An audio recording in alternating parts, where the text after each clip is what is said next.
It's happening.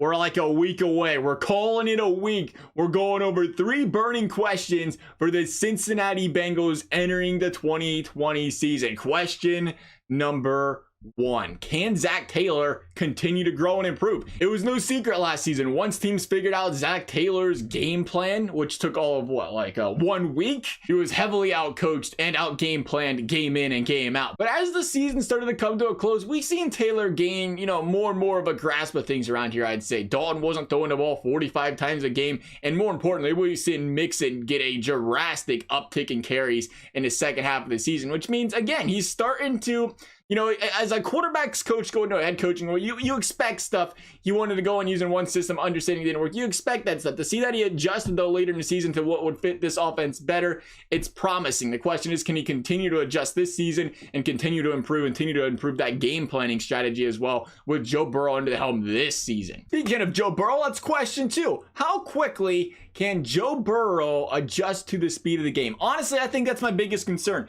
This guy spent 5 years in college, so yeah, he's gonna be a little bit older entering the league, whatever. I think that's kind of a benefit here. He's got more experience under his belt. Even though it's college ball, he's really, you can see that his football IQ is through the roof. His ability to dissect defenses, find the proper matchups, put the football where his guys can catch it. He is outstanding in those areas. Go through his progressions. Again, a lot of really good NFL abilities this guy's got going into the league, where I don't think it's going to be as big of an adjustment phase there as I do the speed of the game, because he's been throwing these balls in tight windows in places his receivers can get that. He's got his receivers going up there making plays. But in the NFL, you're not going to have those same windows. I mean, yeah, there's plays we see Joe Burrow just make outstanding passes where, again, only his guys can get it. But there's also some tight windows he's thrown into where it makes you wonder what happens when he sees the real speed of the NFL, where those tight windows in college, they're not there in the NFL. That's my number 1 concern for Joe Burrow, is making sure he can adjust to that. I think he can do it. There's no question about it. The question is how quickly, because the quicker he can adjust to that and quit turning the football over, the more likely this Bengals team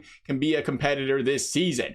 Finally, the final question. Again, we're talking Joe Burrow, I guess. Can the offensive line keep Joe Burrow upright? This coaching staff has been raving about Michael Jordan and how well he's done in training camp. Billy Price, the one-time expected starter for a very long time here in Cincinnati at center, has also looked the best he has in a year since Coach Taylor's been around. Then you got Jonah Williams, the first-round pick coming off injury, who we all hope can be the next Andrew Whitworth of this team. Can these guys get it together? Can these guys? There's been a lot of talk, and it's important that Joe Burrow's got some time, especially, again, being that rookie quarterback. I think he'll be all right. He's proven he can throw under pressure, but it's still not something any quarterback wants, is to be under duress throughout the season consistently. That's going to be important. Can this offensive line give Joe Burrow some time to throw the football? We'll see. That's our 3 burning questions. Love to hear you guys' thoughts. Thank you guys for watching. We'll see you next time.